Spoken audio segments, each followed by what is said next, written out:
a deep breath and remember who you are.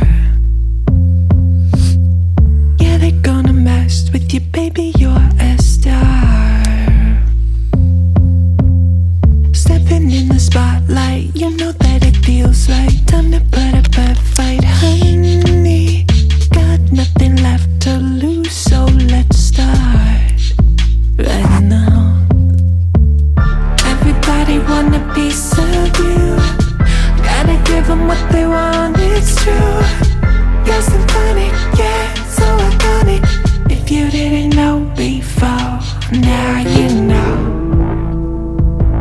Now you know. Take a big step away from who you were. Flashing that smile and the whole world's a blur. All I got for Christmas was this ugly sweater. This ugly sweater. It makes me look just like Nat King Cole. He's unforgettable. All my friends got better things than this ugly sweater. Ugly, ugly, ugly, ugly. Thank you very much. Yes, it's the ugly sweater edition of Positively Powerful. Scott Fitzgerald alongside my dear friend Stacey Steinmiller, who is can you hear? Are you able to hear? That's just good. A little loud. So yeah, turn that stuff down. Turn that stuff down. I'm like, ooh, this is loud. Okay. Run a little bit behind, but I got my ugly sweater. She didn't get the memo. Well, I didn't have a memo. This was a last minute addition to the show. Yeah, I didn't get a message. Yeah. I have this left over from the Chill at Santa days, and it looks Canadian. And is it? Canadian? It looks like it represents. There's moose. There's moose on there. And it's red, so it feels Canadian. Well, it's Christmas time. It's Christmas is red and right. Well, yeah. I don't know. Something that it looks. I don't know. It looks whatever. Anyway, not that there's anything wrong with that. No, there's nothing wrong with Canada. Did you hear? I just did a story this morning on my show that the Canadians are making kids wear helmets in the snow or something like that. I didn't read the whole story, but yeah. Safety first. Safety first.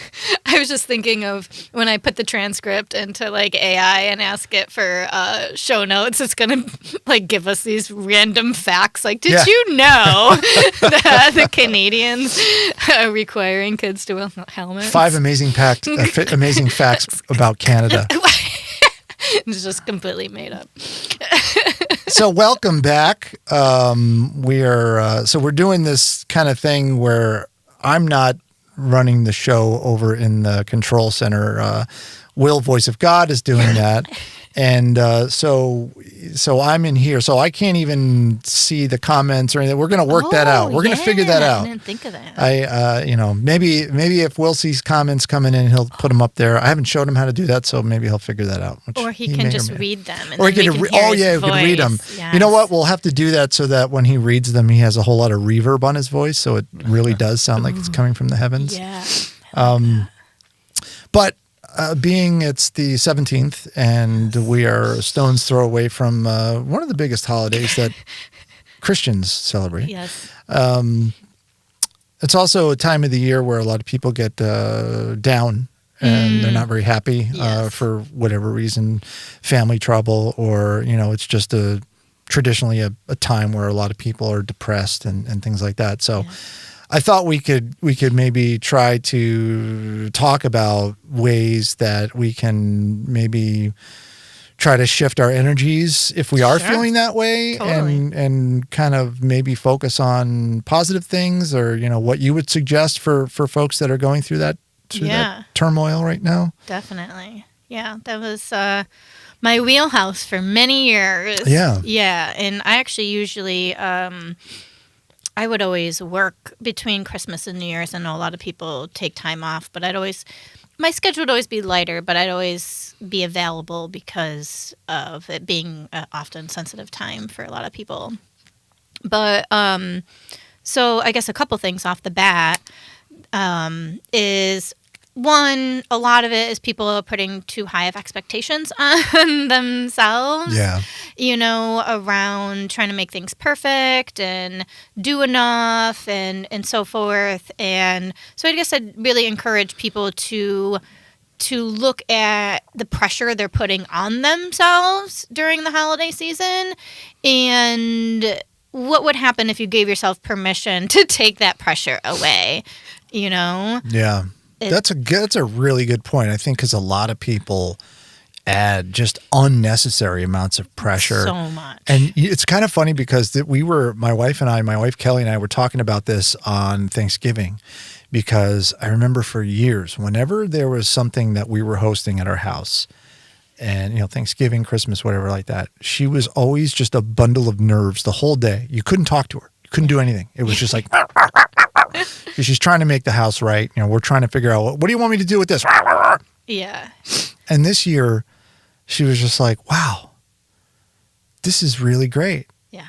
She was so calm. She's like, because she let go. Yes. Of that, of those expectations. Yeah. And we've kind of just like come to this realization or this acceptance that this is where we live. This is the way it is. Mm-hmm. This is how we are. Right. You don't like it, get the fuck out. Right. You know what I mean? Because why go through 8 hours beforehand of just total intense stress to try to make your house seem cleaner than it really ever is, right. 364 days out of the year. Yeah.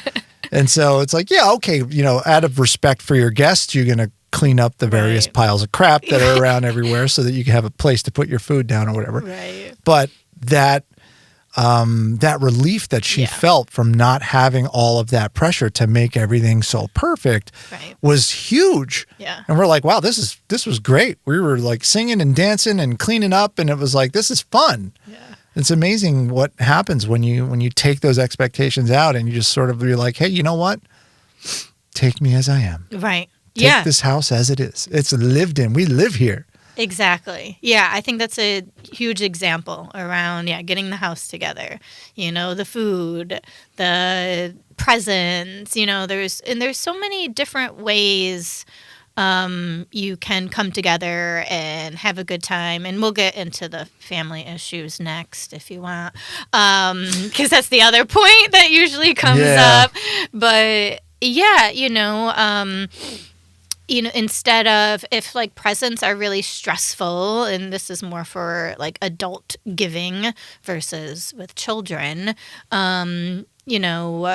one idea I really like is instead of getting gifts, is to put your money together and donate to a charity, like what you would spend, on maybe extended family members or things like that. Maybe do that, and then you don't have the pressure of like, oh, what am I going to buy this person, or what I'm going to do? And do it in their name, kind of thing. Like if everybody in the family donated, brought to pool the money together, and you like pick a charity and you just like give a check or something, stuff like that. I find a lot of stress in gift giving. So that's one, solution that feels good. Then it feels like, oh, we're doing something, we're bettering someone's life, and we're not just buying each other something for just for the sake of buying. I feel like that would have to be something that was all like unanimously. Well, that's just like upon. Right, exactly. That would have to be an agreed upon there's thing. There's the one guy who's like, "What do you mean you gave my present to some charity? You suck." Like the George Costanza human fund or whatever. Yeah, no, that would be like a decided upon, or just having those expectations. I remember my brother and I, for so long, we were like giving each other $50 or $100 gift cards, basically back and forth. You know what I mean? Like you give me $50, I give you $50. Right. I'm like, why are we doing this? So we kind of were like, all right, let's, and he's more of a gift giver than I am, but I think I was kind of like, can we not? Can we not do this? Can we agree to not do this? Because, it would just kind of cause me stress. And I know he loves me, and I don't need the gift for that. Right. Yeah, so it's just kind of coming up with ways to, how do you make the holiday, we talk about the joy. We use the word joy a lot this time of year. Well, what would actually make it joyful for you would be a question I would ask. Yeah, it's interesting because like joy to the world and all this, that traditionally the joy, actually technically comes from the birth of Jesus if you wanted to get really into the nitty-gritty meaning of Christmas. But I think joy is one of those words that's thrown around a lot during the holidays. And I would wager that very few people actually experience real joy, like real joy. Yes, not just a happiness or a happy glow from a present or a fun day out, whatever. It's like that the definition of what real joy is, and there's only been a few times in my life where I've actually experienced like total joy, and it's exquisite. Yes, it really is. And it's to have, when some people say that they live in a state of joy all the time, I'm like, please tell me more about that. I want to know what you're talking about. Like, explain it to me.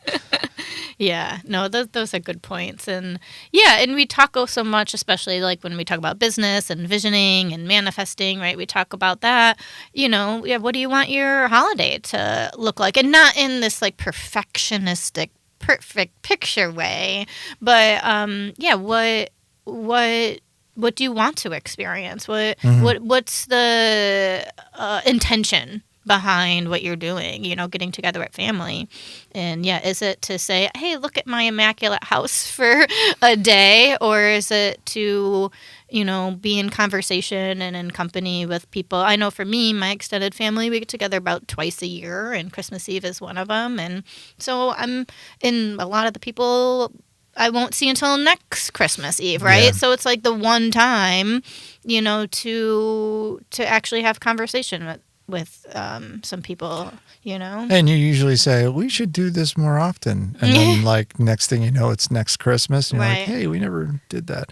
And I guess that, when you're talking about family, the holidays is bittersweet for a lot of people. Some people really enjoy getting the family together, and some people aren't so big on that. So that's the next point. Yeah. So there's a lot here. And this is what I would spend most of my time talking about with people when I was a therapist. But so it's knowing your boundaries is really important here. So I, for background, people don't know, I think most people know, I had a therapy practice, and I specialized in trauma. So a good amount of my clients they were adults, but had childhood trauma. So we're talking like, significant levels of abuse.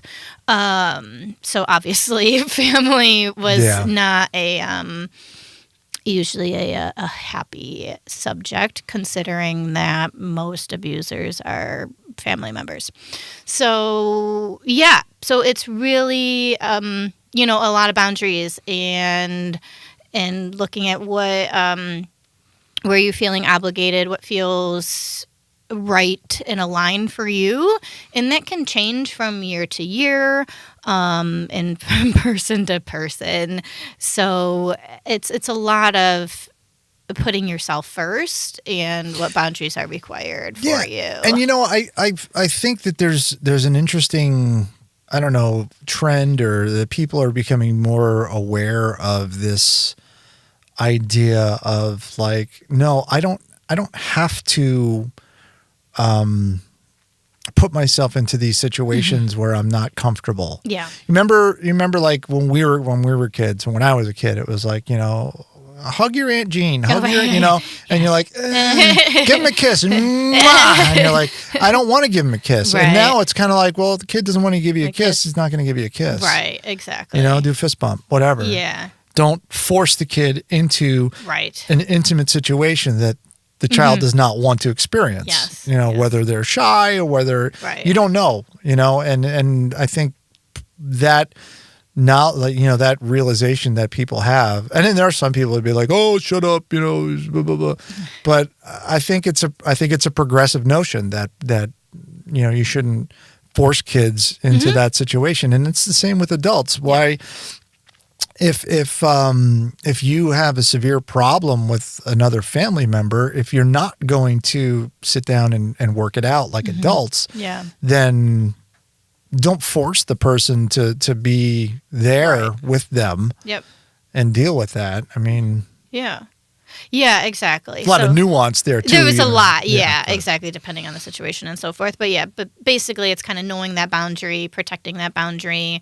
Another big piece of advice that I always give is if you're traveling for the holidays, I highly, highly recommend not staying with family if there are a lot of issues, as in get a hotel room, get an Airbnb. Tent out in the backyard. Depending on where you're staying. Right. So yeah, and again, like if everything's gravy and so forth, I'm not saying like nobody should stay. Like literally, my aunt and uncle are going to be staying at my my parents' house, but I'm saying for like a more higher, with you know your situation that you're in. So if you tend to if that feels better for you to not be around the family 24/7, give yourself permission to get that hotel room. A lot of people will maybe be like, well, it's a free place to stay, but is it like, what's the cost of like your mental and emotional health? And that's probably greater than what the hotel cost is going to be to do that. So, and then what happens is if you, get a hotel room or Airbnb or something, then you're creating a boundary. Right. And then it's like, okay, I'll be over at 4:00. Right. And I'll be staying until 8:00, and it's okay. Let's meet up for lunch. We'll be over for dinner. We'll be over at this time. And then it just kind of helps give maybe you and your spouse and your immediate family a level of protection with that. Some families are kind of weird when it comes to boundaries. They don't understand them. And it's not like, coming from a mean place or anything like that. It's like a traditional generational thing where they don't understand that, family, you can have boundaries in family. And a lot of people are like, no, mi casa, su casa, you come in, what's mine is yours. Yeah. Some people are uncomfortable with that and feel like they're imposing and they don't want to be there. It's hard. It makes them feel uncomfortable, or if there's some sort of tension in the family or something like that. But my whole family is elsewhere. My wife's family is up here. So I would love a chance to visit with the Fitzgerald side of the family.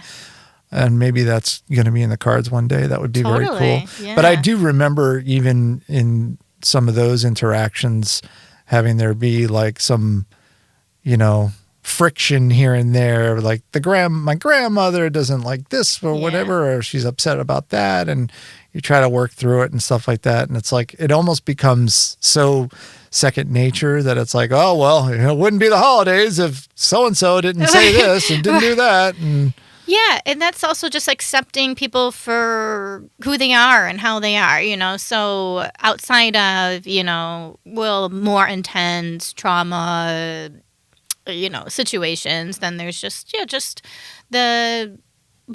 just like, okay, this is this person and these are their beliefs and this is how they are, and don't let it affect you, if they make a comment about whatever, like, why are you getting so attached to it? Like, why are you letting that frustrate you? So, right. Like, let it go. Yeah. And maybe going in with that level of acceptance and and if not, then there's things that you're attaching to about what they're saying. If somebody's comments bother you, it's because there's a part of you that believes what they're saying. Otherwise, it rolls off. You're kind of like, what? Right? You're going to have this like weird, confused There are some reaction. people who just cannot deal with someone saying something about them. Yeah. Whether they, you really think that that somewhere the person believes that there's a truth? Is that like the root of it? Yeah. Yep. Do you switching no, gears? Yeah. That's a big statement. I know. Yeah. It's tough. It is. Do you have do you have any like favorite holiday memories from growing up? Oh yeah. So Christmas is my favorite holiday.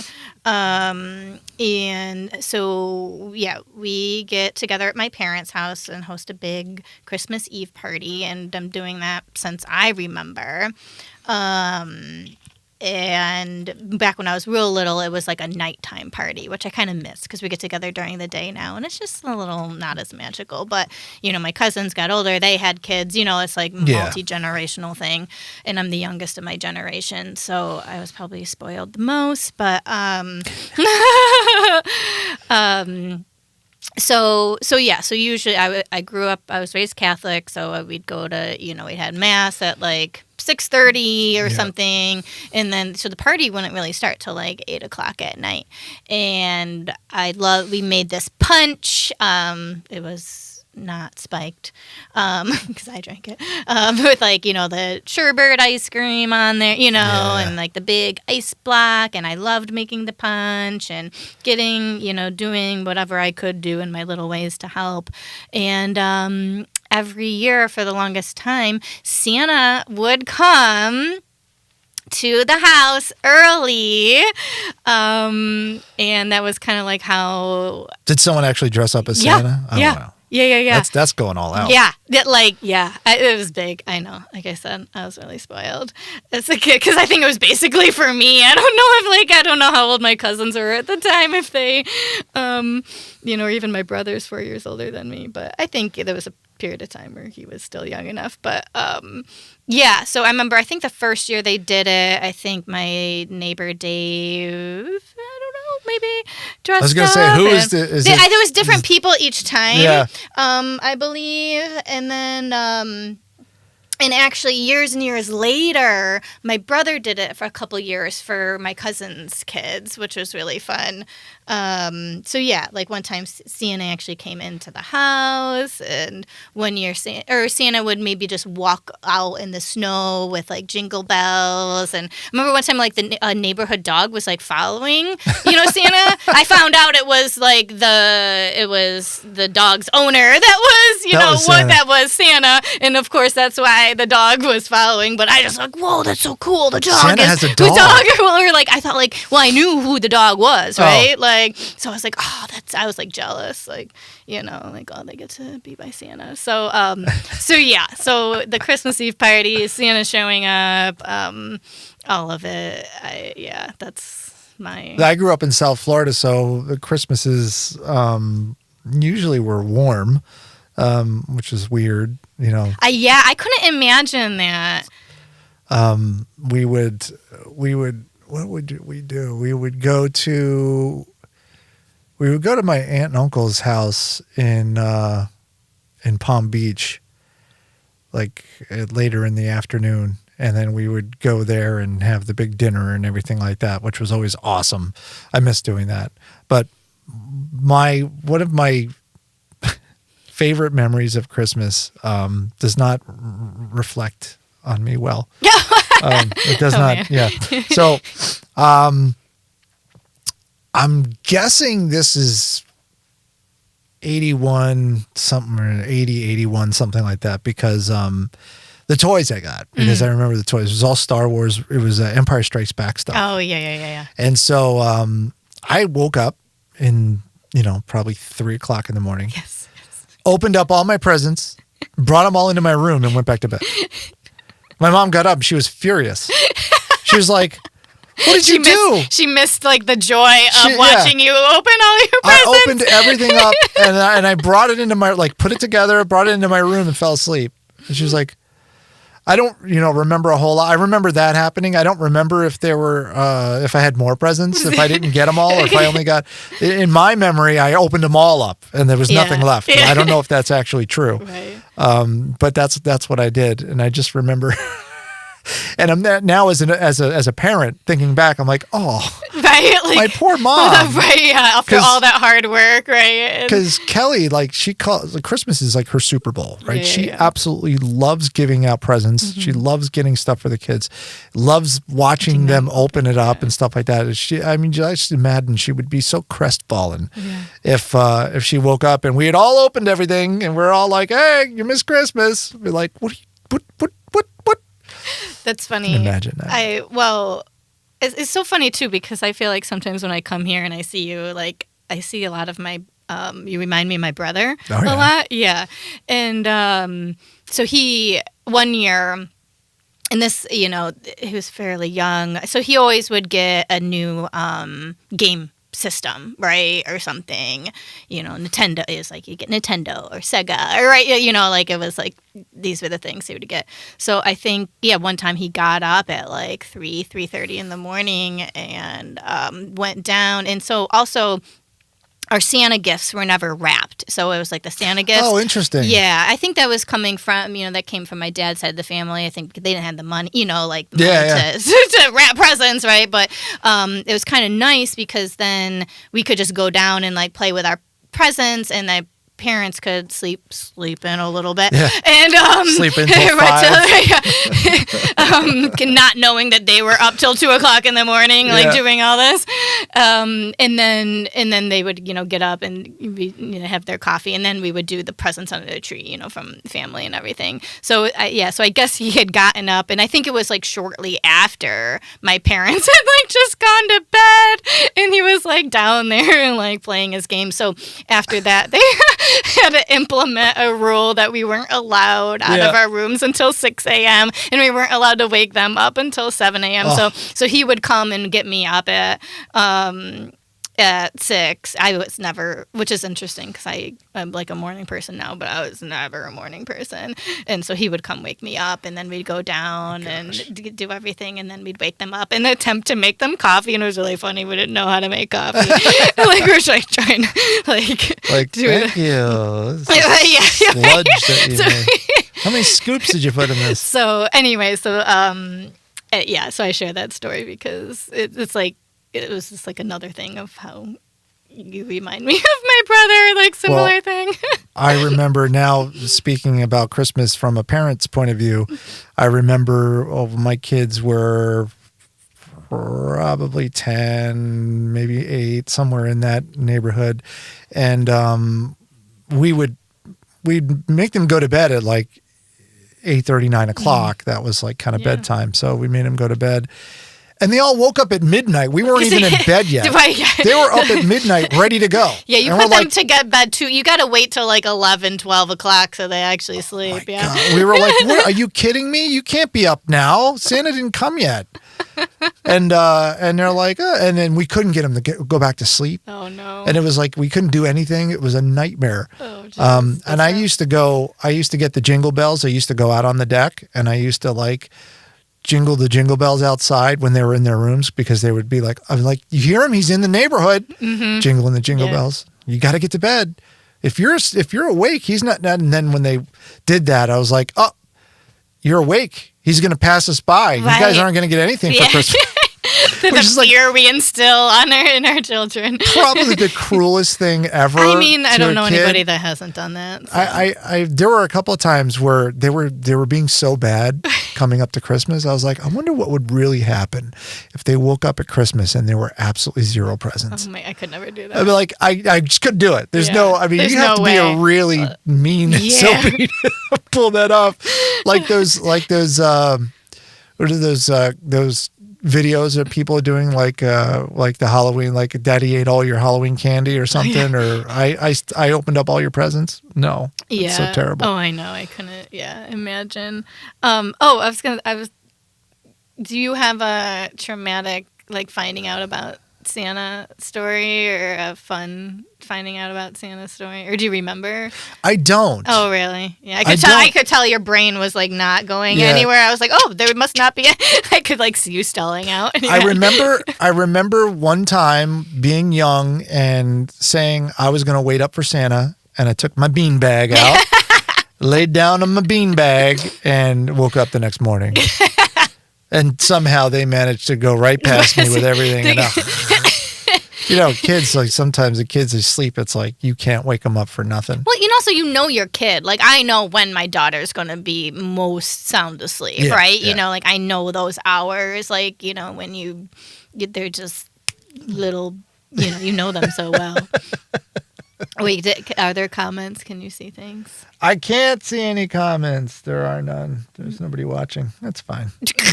They'll watch later. It's,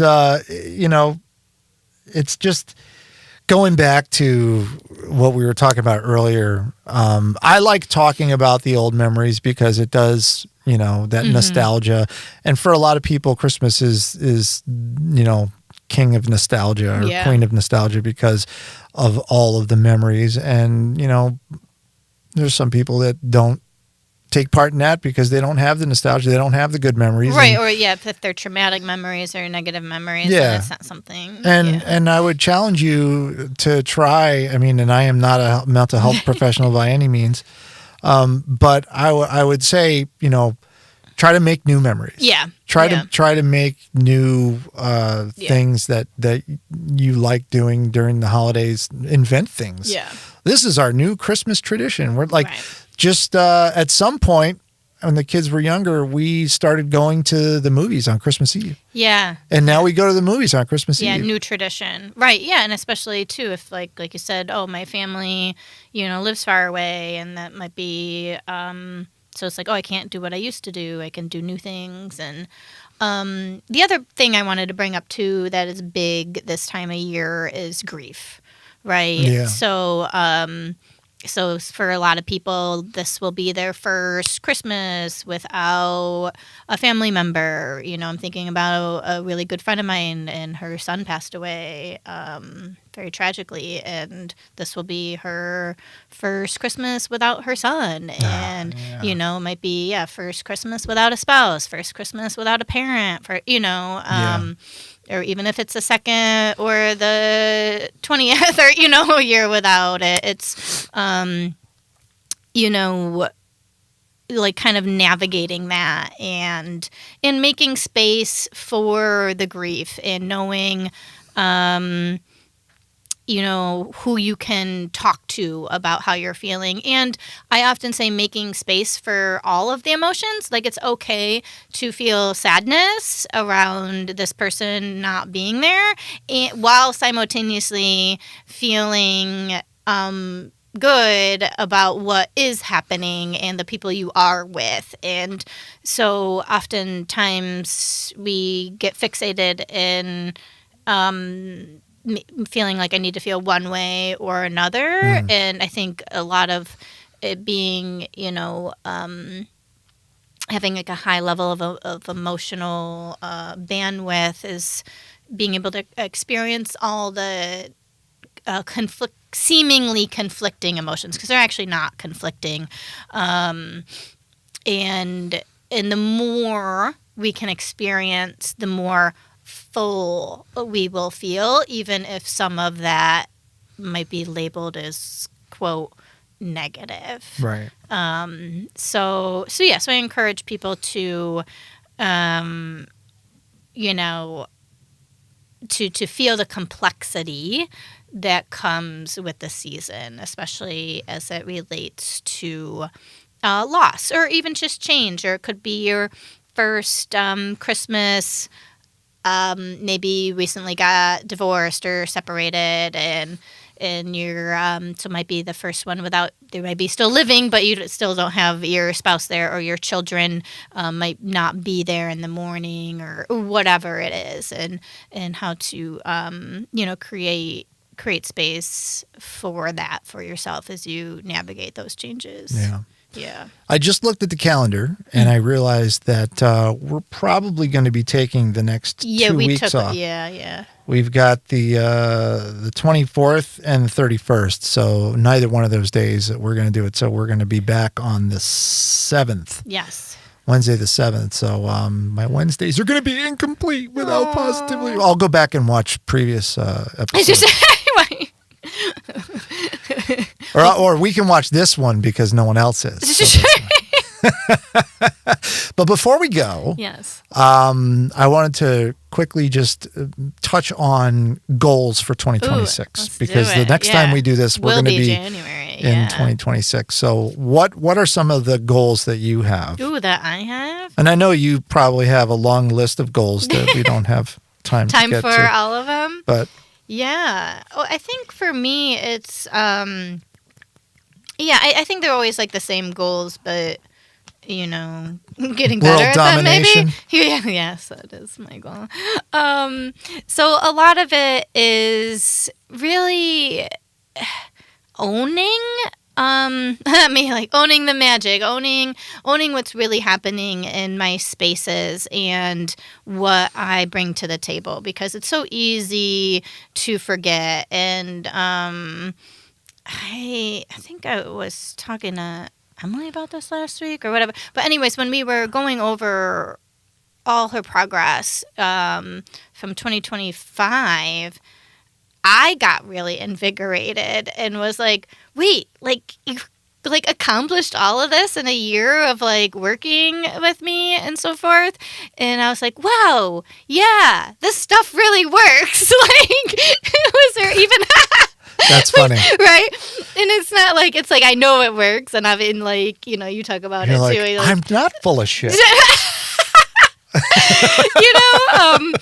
So I think one of my intentions is to not get so caught up sometimes in the minutia of things, and to really tell people the true level of transformation that happens in our work together.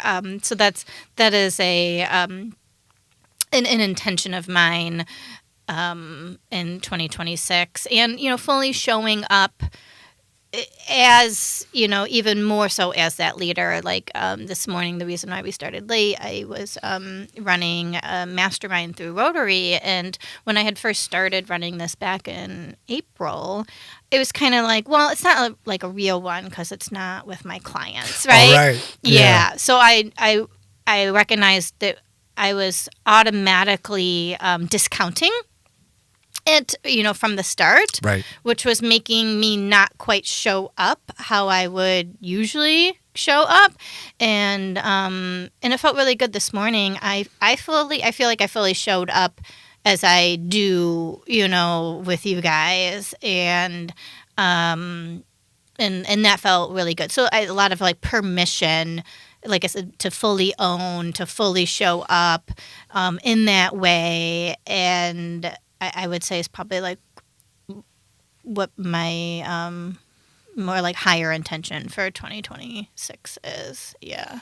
My higher intention is similar. Mm-hmm. It's to show up as more in a leadership role here at this, mm-hmm. For Rockvox, but also to own my gifts, own my strengths. And work on my weaknesses, because I'm traditionally always been kind of it's okay, I'm all right. Mm-hmm. And to start recognizing the things that I do well and, going after that. And then also the minutia. There's a lot of minutia here, lots of minutia. And so, one of the things is I really need to kind of tighten down the minutia here to know there's a lot of bits and pieces to all these podcasts and all these shows and transcripts and all that other stuff, and it can get overwhelming mm-hmm. at times. And so having the team be working efficiently and know everybody's doing and stuff, means that I really have to up my game as a leader. Yeah. And in the past I've had a lot of leadership training and a lot of leadership roles, but over the last 8 years it was primarily just me here doing this stuff on my own. So now working with a team of people is exciting, but it's also kind of daunting because I'm like, all right, now if I don't give them something to do, they're going to sit there and be like, what do you want me to do? So I have to make sure that, everything's defined. And so that's kind of my 2026, besides world domination. That's Yes. I mean, we're always working on that. I think that's an assumed goal, especially for us Aquariuses. Aquarii. Is that the? No, I it's don't not. know. I have no idea. Well, you have a fantastic holiday, and happy New Year's, and everybody else in Positively Powerful Land. You also have a good one, and we will see you back here, maybe in this studio, maybe in the other studio. Who knows? We don't know where we're going to be. Could be in the hallway, but January 7th. We'll see you then.